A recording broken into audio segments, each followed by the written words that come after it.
Det viktigste med samværet vel at du får tilbringe tid med barna, at du vier oppmerksomhet og all den tid du har samværet på de.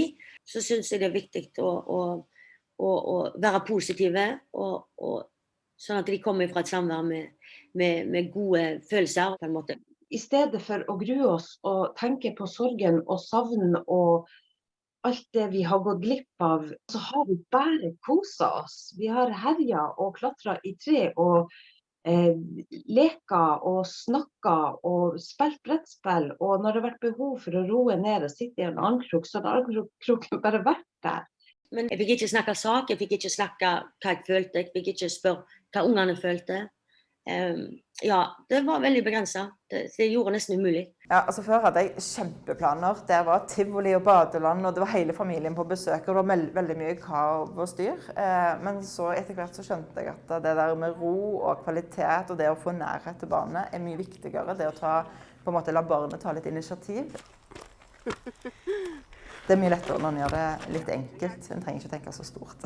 Grill på stranda, fantastisk. Skulle hatt superlange pinner, skulle vi bare... Ja, men de jo superlange. Ja, de det. Vi spurte om vi kunne få lov å ringe ungene dagen før samvær. Om så bare en sånn 5-10 minutters prat. For å snakke om det som skulle skje dagen etterpå. Skal vi ta med niste, eller skal vi grille pølser? Det fikk vi jo ikke.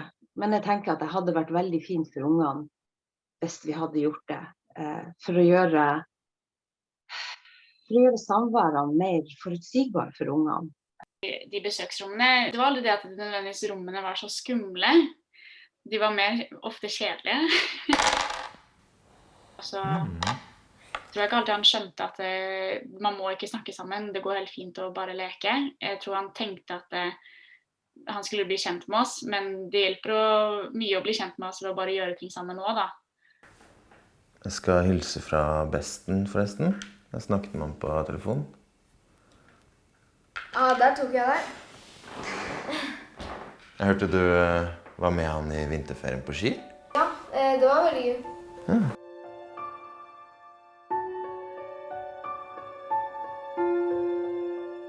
Det var en gang da han var på permisjon. Og da hadde vi bare en lørdagskveld med godteri og spise pizza, og man fikk inntrykk av dette sånn jeg vet av vennene mine og foreldrene sine.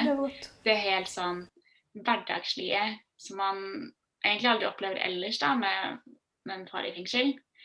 Det var det beste minnet.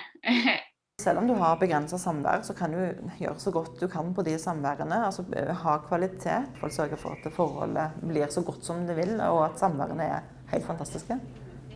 Skal jeg lese en bok mens de steker? Ja, Pippi. I hagen lå et gammelt hus. I huset bodde Pippi. Når min datter ble tenåring, så hendte det at hun ikke ville ha samvær. Og jeg ble jo kjempelei meg. Men etter hvert så skjønte jeg jo det at det handlet ikke om at hun ikke ville ha kontakt. Men det var bare det at samværet ikke passet inn i hennes andre aktiviteter. Og dermed så måtte jeg få barnevernstjenesten til å tilpasse samværene til hennes kalender.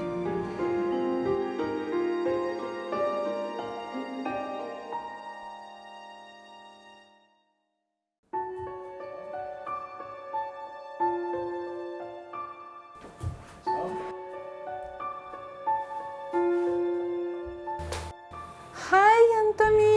Å, så godt å se deg. Kom da, kom her. Nei!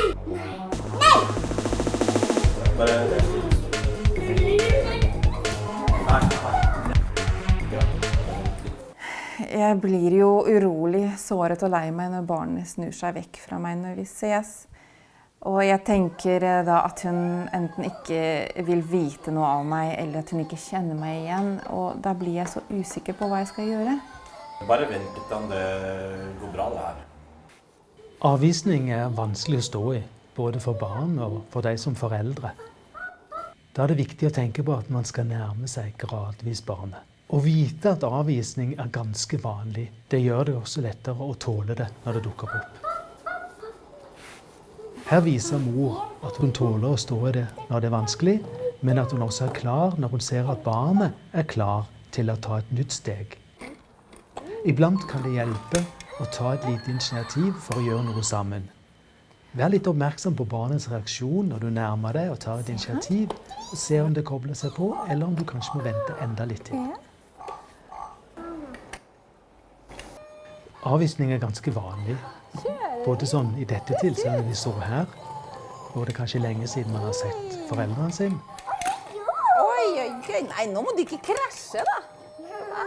Oi, det krasjer vi. Men også når man for eksempel skal hente barn i barnehagen, eller etter en trening, eller når de har vært på besøk hos venner. Og det er da som voksen å lære seg å gå litt forsiktig fram, gi barnet tid, og etterpå kanskje koble seg på det barnet er opptatt av. Så pleier det å gå greit. Det kan være lurt å sjekke om det er noe spesielt en bør vite om barnet før samværet, og være forberedt på avvisning hvis det er lenge siden du har truffet barnet. Hallo. Tusen takk for at du ringte tilbake. Ja, jeg lurte på, sånn i forkant av samvær, om det er noe som Mette har opplevd i det siste, eller noe nytt som har skjedd, som det er lurt å ta hensyn til? Ja, hun har begynt å spille håndball. Og så kan det være lurt å styre unna dette med judoen, for det gikk ikke så veldig bra. Akkurat. Nei, men takk. Da skal jeg passe på det, jeg. Hei. Hei. Så hyggelig å se deg igjen. Og så tøff genser du har, da. Takk. Og så har du jo vokst skikkelig også. Brus? Det er viktig at du viser at du er interessert i barnets liv.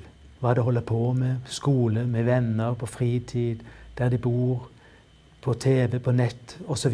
Hvordan går det med deg? Det går ganske bra nå. Ja. Begynn gjerne å snakke om noe helt nøytralt, og så følg med hvordan barnet reagerer. Og når du merker at her er barnet oppmerksom, her er det nysgjerrig, her vil det si noe mer, så følger du opp det. Ja, jeg har hørt du har begynt å spille håndball igjen. Ja. Ja, nei, men så bra. Det er veldig gøy. Hvilket lag spiller du på? Vi spiller på Arn juniorlag. Og det laget har jeg hørt om. Ja, det er jo også gutter og jenter, da. Så det er jo... Nå spiller jeg med jente 16. Oi, spiller du med jente på 16? Oi, det var tøft. Men du er jo kjempegod med ballen, da. Takk. Er de andre jentene greie? Ja, jeg har fått noen veldig gode venner her nå. Oi, så gøy da. Det var godt å høre.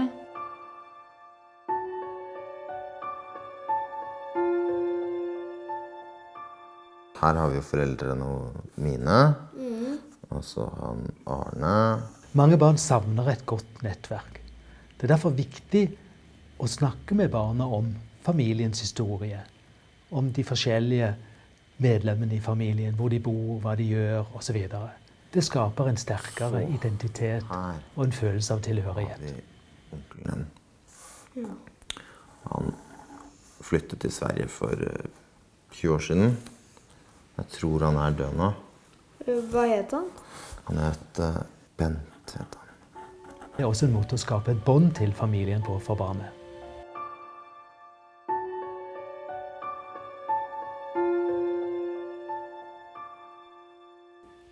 Og jeg må vise deg bildene fra ferien med Anna og Øystein. Ja. Her så, det var på en strand, det var veldig deilig å bade der. Fordi det var veldig mye bølger, og det var gøy å bare gå opp og ned. Klart det gjør vondt. Det svir.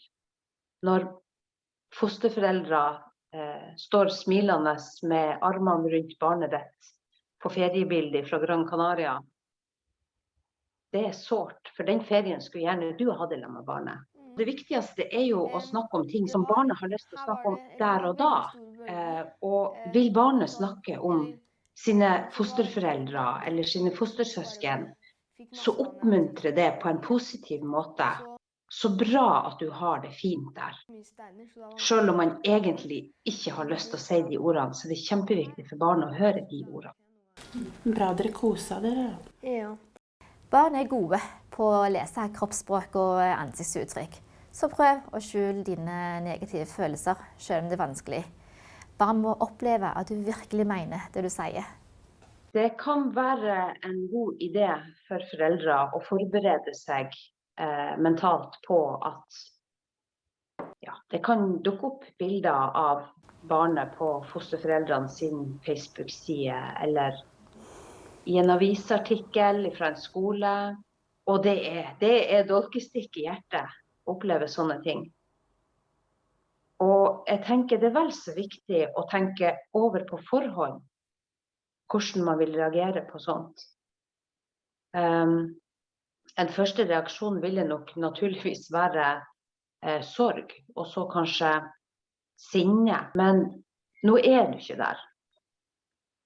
Men barnet der. La barnet få lov å kose seg med det barnet har å kose seg med, når barnet ikke har deg. Hei, det Maiken. Hei!